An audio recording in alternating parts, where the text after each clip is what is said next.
Well, hello and welcome to Toe to Toe Extra. I'm Andy Scott, and joining myself and Barry Jones this week is the beast from the East, fresh from his emphatic win at the weekend. It is Mr. Anthony Yarde. Anthony, great to see you. You've been on the podcast before, but never in person, so it is great to have you here. Now, there's no secret. We'll talk about your fight from the weekend, but there is no secret that at the moment, the roads that you're on, they could lead to a Bivol or Better Biev, but the more direct route to a big fight looks to be a domestic clash between the winner of Azeez and Joshua Buatsi. How does that sound to you? You've made no secret of that, yes. But now we're here. It feels like it's never been this close. It's exciting. Very, very exciting. And made the best man win between Azeez and Buatsi. And the winner's man. There you go. I mean, Barry, it sounds great, doesn't it? And I think I'm right in what I said there. Particularly Joshua Buatsi, but there's no guarantee he wins this fight. But Joshua Buatsi and Anthony Yarde's name have been linked for a number of years, but I feel like we've never been as close as we are now. It feels like there is a genuine motivation on both sides of the street to meet in the middle. Yeah, but they look like a long time. They look like they make their own path to a world title, and then they meet somewhere down the line. But it's taken too long for us all, and that's the way. The pandemic slowed it down, of course.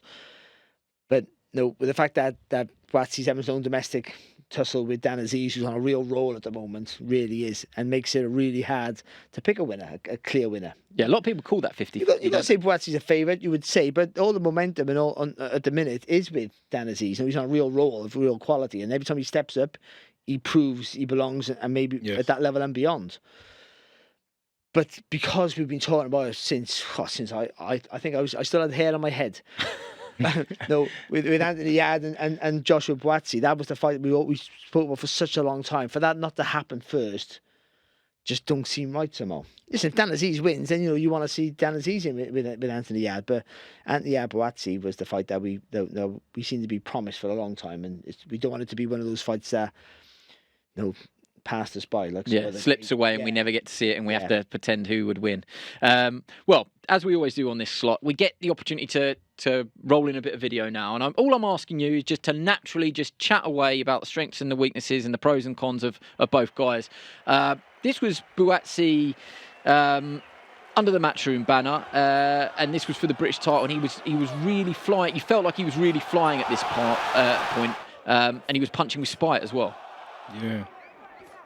These are different facts, aren't it? Yeah. There's a highlight reel.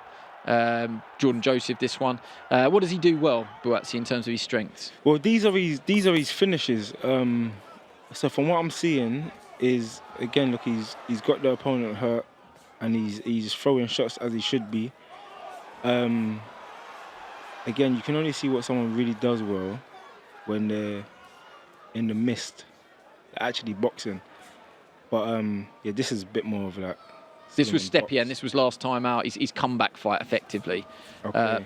This is the fight he got a lot of stick for, isn't it? Yeah, because he didn't, perhaps, if you could level anything at him, he didn't put the foot down once it was obvious that Stepien was perhaps, not being the most ambitious himself. He never took it to Stepien. I think he's probably a fair assessment. But what he does well, Buatsi, is he keeps his shape really well. He always works behind a nice solid jab, and everything works off that. He takes that amateur grounding, he's brought it into the professional game, slides into the distance quite well. But if he doesn't land with the jab, he won't take that step forward. And I think that's where you get criticism. If you don't feel comfortable, he won't commit himself. He won't take that little bit of a educated risk. You got to be perfect with his shots. This is the first time I've seen in this sort of environment, but he is very technically sound, Buatsi. I mean, that shouldn't come as a surprise to anyone. And this is Azeez, who's on this terrific run. Azeez is easy on the eye to watch as well, though, Anthony, I would say. Fantastic rhythm fighter. Yeah. Is Azeez. Everything's because you see because he's got a little bounce to his step, so those punches might lack the concussiveness as you would want, but it allows him to roll into shots. So he doesn't load up with anything. Everything's smooth. And also, because he's on the ball with his feet, he moves around the clock face, around your body. There's only little movements, but it means you just can't. You got to turn before you throw a shot. That allows him to get away first.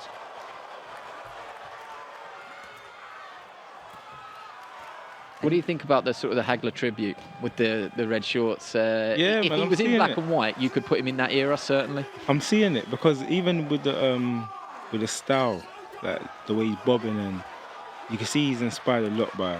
He even jumps in with the jab, orthodox. Yeah, with the same jumping in jab and. This was winning the European title out in Paris, so there's parallels to you sort of going on the road and taking a risk. Look, that's nice. And he's tough as well, Azeez. I think he takes a good shot. But as a come-forward fighter, which he is, you're always going to have to take punches, and that's always a risk against a bigger shot, a bigger puncher as well, that you're going to have to walk into it. Not really. You don't really need to take shots per se. Like Chavez was excellent head movement. You got Canelo as well. Mike Tyson hardly took any punches in his prime. Yeah. Come forward fighter. So again, you talk about the jumping in with the jab, but the overhand right is a good shot. I mean, I didn't time that was impeccable timing, but he throws he doesn't quite throw it straight, but it's a nice little shot. But he moves the foot across. He moves the back foot across first. It gives him a different angle to the shot. So you think he shouldn't be hit. This was a finish. That was a good shot. Ooh.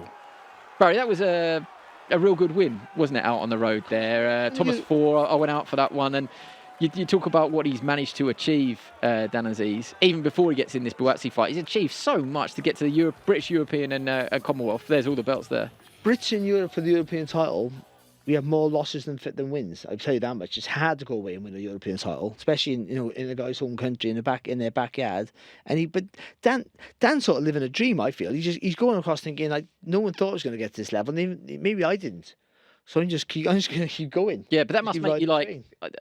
You can probably you're nodding away there. You can probably subscribe to that. You've got nothing to lose if you had that sort of expectation of yourself anyway. Like, what does it matter? Let's go again, kind of thing. Yeah, I feel like even me, I've always had that kind of mentality as well. And I feel like let's talk about London for a minute. So you got myself, you got Dan Azeez, you got Buatsi, you got Craig Richards, you got Chev Clark. Like these are. Other than Chev Clark, he started at light heavyweight, innit? But he's a cruiser at the moment, yeah. He's a cruiser at the minute. But again, you got, so myself, Buatsi. I'm going to write them down. Yeah, so you got myself, you got Buatsi, you got Dan Azeez, you got Craig Richards. All top 10 in the world. All from London. That's unheard of. Yeah. Unheard of. So that's why it's like, there's always been this mentality, I think from all of us, barring Buatsi's done the Olympics and there was a lot of expectation on him when he turned pro from his first fight. The rest of us was like, we'd like to see what they do and look at what everyone's achieved. So I feel like even just that mix, there's no winners, there's no losers, really, when you consider where we all came from. Yeah. Let me just ask about where you came from in terms of Buatsi and Yarde. I think there's like, on the map, there's 7 miles between them. It is South London. They share a friendship group. They share a gym, strength and conditioning gym. Like in that respect, it is dividing all of the takeouts, the barbershops in the Croydon area. There is a lot of it is a postcode war in terms of like who's going to come out on top of this one. Who's that with Dan Azeez and Buatsi? Yeah, and I love that. I love it. Close to home. It's close to home. They're going to have a lot of the same fans. A lot of people, even me, if I take myself out of the equation as a boxer, I'm watching it as like, ooh, this is a tasty one for London.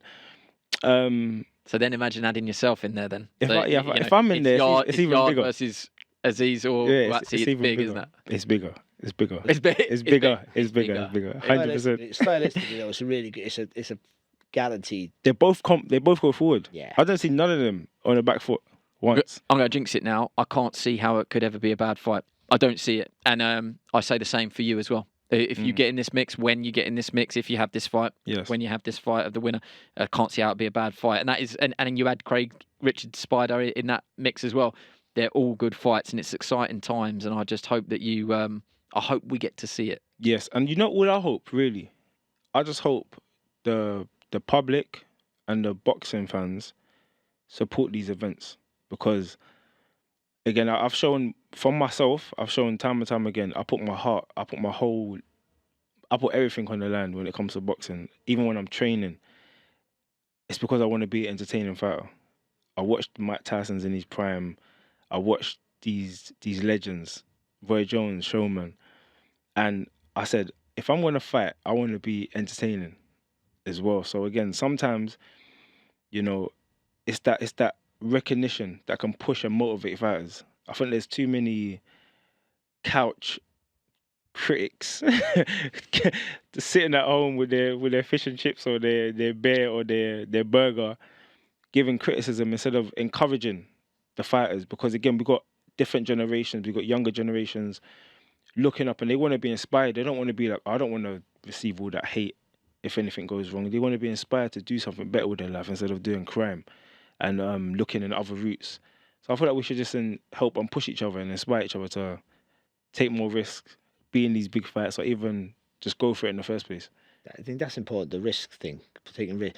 There's a risk you're going to lose. So when someone loses, they shouldn't be over-critical. No, you always could talk about the winner, but you shouldn't be villainized for losing, because taking that risk of greatness is that opportunity. So if you do lose, then you can't come back. You've shown that yourself, of course. And I think that's a good trait. And I think the sport will grow if people take that line, that route.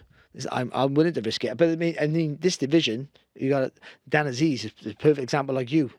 He's willing. He's stepping up in levels and not worrying about the task ahead. He's not afraid to lose. No one wants to lose. It's the worst feeling in the world. But don't be afraid. Yeah. You go in to win. Now, losing is not an option. But you have to not be afraid to take that step. Yeah, 100%. Well said. Let me just ask you. You gave 4 names there. Again, I'm in the business of asking questions that I know the answers to. But if you're ranking those 1 to 4, do you put yourself at number 1? 100%. And do you think that you beat the other 3 guys? 100%. And who do you think wins out of Joshua Buatsi, Dan Azeez on October 21st? I don't know. I've got a coin in my pocket if you want to toss it. That's what I would have to do. Yeah, you think it's as close as that? Yeah, because if you're looking at, I think Dan Azeez's resume is better. His resume so far is better as a professional. He stepped up. He stopped Jose Burton. He stopped the guy when he fought for the European. Yeah, Thomas Four. Yeah, he's on a roll. He's looked impressive in his fights. So, and he's had a better resume. It's one of them fights. This is great. Forget he's here. I just hope we get to see it. Do you agree? That we get to see the winner of Yarde, Azeez, the winner of Buatsi, Azeez fight Yarde. Yeah, the good thing is the fighters want it. The fighters will take it. They'll accept it, and that's always the case. It's usually down to TV companies and promoters who wants to give and take. That's the problem we have. But yeah, let's hope we see it. Like again, domestic clashes. This country, this sport really in this country is built more on big domestic clashes than anything else. Yes, exactly. They've changed the way the sport's been looked at. And we got 2 famous sons on the back of a all-time great rivalry with Ben and Eubank. By the way, their sons have made success in their own right on the back of that originally, because those 2 had a great rivalry. Yeah, you talk about Froch and Groves now, because they had a rivalry. It's just those things live on forever. Don't they? And you can't they're not really manufactured. A natural rivalry, you just can't beat it, and that's what I think we're there now. We just need to get them signed. And also, that London aspect, I didn't look at it that way because I'm not from London, but that whole London aspect, that's a massive. It's the capital of the country, It's a pride thing as well. You want to be the best in the world. I'm from Steve Robinson, who's a world champion from my street. I was a world champion. I won the best fight in my street. I know I keep saying it, but I mean, you might be a world champion, but you want the bragging rights to be the best in your city. Yeah, it matters closer to home. It does. I agree with you. Ultimately, it does, doesn't it? You want to say, whatever, but I'm the best out of all you. This is my city. Yeah. Amazing. Well, listen, thanks so much for coming in to Toe to Toe Extra. Barry, thanks to you as well. Remember, join us next week and we'll have more special boxing guests. Sky Sports. Feel it all.